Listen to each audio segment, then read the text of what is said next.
제가 공동체 자유주의를 주창하는 박세일 교수님의 수제자였고 평생 멘토로 모셨고 또 공동체 자유주의를 주 이념으로 하는 한반도 선진화재단의 대표를 오래 한 사람입니다. 당연히 공동체 자유주의에 대한 신념은 저 뼛속까지 묻어있다 이렇게 생각을 하시면 되고요. 다만 공동체 자유주의가 자유와 공동체를 동등한 가치로 보느냐 그건 아닙니다. 자유가 기본이고 자유가 우선입니다. 그래야 개인이 창의를 발휘하고 기업이 창의를 발휘해서 사회 전체의 파이가 커질 수 있는 거거든요.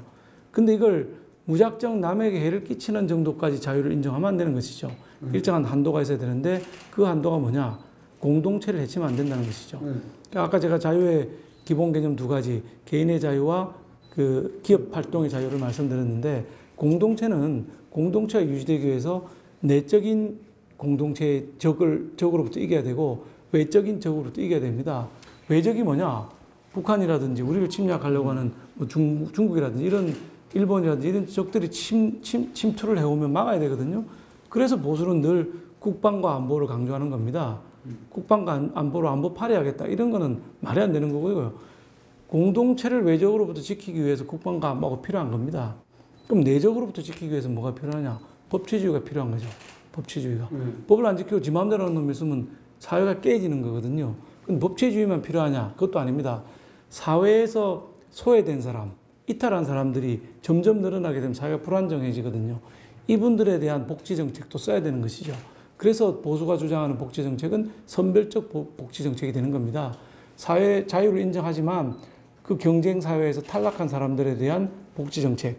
그래야 사회가 내적으로 공동체가 유지되기 때문에 선별적 복지 정책을 우리가 주장하게 되는 거죠. 논리적으로 딱 수미일관하게 되어 있는 것이 그래요? 보수의 이념입니다. 저는 뭐 정치를 하는 이유가 당에서 인기를 얻고 뭐 삼선사선을 하고 이게 전혀 정치의 제 목표가 아닙니다. 저는 한국 정치를 근본적으로 바꿔야 된다고 생각을 하는데 근본적으로 바꾸는 도구 중에 첫 번째 도구가 바로 이 사연인 금지입니다. 이건 제가 그 정강정책특위위원으로 있으면서 계속 주장을 했고 우리 정강정책특위위원 14명을 전부 설득을 해서 정강정책특위 안에 우리의 정책으로 들어가 있었던 사항입니다. 그렇죠. 다만 이게 의총을 거치면서 반대하는 의원들이 많아서 결국에는 이제 빠진 상태에서 정강정책 전체가 통과돼야 되니까 이것 때문에 통과 안 되면 안 되니까 빼는 게 좋겠다 해서 마지막 순간에 빠졌고요. 뭐 김종인 비대위원장이 반대해서 빠진 건 아닙니다. 김종인 비대위원장 끝까지 찬성을 해주셨고 추진을 하려고 했는데 정강정책이라고는 더 큰 덩어리가 있기 때문에 그냥 뺀 거고요. 빠졌다 하더라도 법안으로는 추진을 해야 되겠다 해서 제가 대표 발의를 해서 뭐 의원님들 사인은 다 받아놨습니다.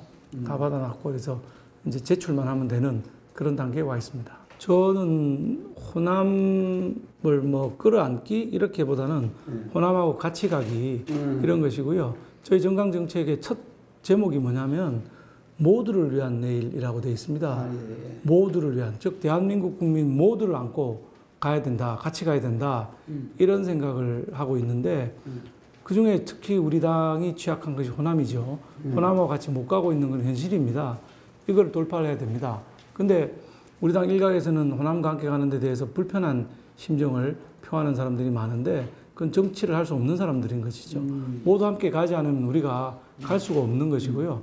호남은 호남의 일부 정치인들이 문제인 것이지 호남 정신은 호남의 시민들은 저는 문제가 없다고 생각을 하고 있습니다. 광주 정신이라는 것이 대한민국의 민주주의를 지키고 민주주의를 복원하겠다고 하는 그런 마음이었지 그게 무슨 대한민국을 전복하겠다든지 공산하겠다든지 하는 뜻은 아니었다고 저는 믿고 있고 광주 정신을 살려야 된다 이렇게 생각을 하지만 일부 정치인들이 그걸 정치적으로 이용을 해왔던 부분 이거는 깊은 반성이 필요합니다.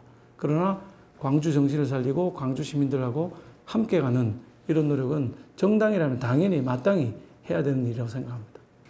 그 뭐 손절이라고 질문하셨는데 손절 이런 거는 정치권에서 쓸 수 있는 단어는 아니고요. 저는 다 안고 가야 된다. 다 함께 가야 된다 생각하는데 어떻게 갈 수 있느냐. 태극기 부대라고 불리우는 소위 그분들도 저희랑 목표는 똑같거든요. 목표는 뭐냐. 문재인 정부를 종식하고 자유 대한민국을 복원하겠다는 살리겠다. 이거에 대한 목표는 저희가 똑같기 때문에 투쟁 방식에 약간 차이가 있는 겁니다. 즉 탄핵을 찬성했던 반대했던 우리 우파 보수 세력은 지금 공산화되어 사회화되어 사회주의화되어 가고 있는 이 정부를 종식하고 자유민주주의를 회복해야 된다는 동일한 목표가 있는 것이거든요. 다만 투쟁 방식을 어떻게 하는 것이 그 목표를 달성하는 데 더 유리할 것인가, 도움이 되는가를 우리가 냉정하게 한번 판단해 봐야 됩니다. 지난번 선거에서 총선에서 우리 당이 8.4%를 줬거든요. 그렇죠. 5%를 찾아오면 대선에서 이기는 겁니다. 근데 그 5%는 우파의 5%가 아니고 중도에 있는 5%를 찾아와야 이기는 거 아니겠습니까? 근데 중도의 5%는 소위 태극기 부대들이 좋아하는 길에서 이렇게 투쟁 방식, 삭발을 한다든지 단식을 한다든지 아스팔트에 나간다든지 이런 거를 싫어하는 것이죠.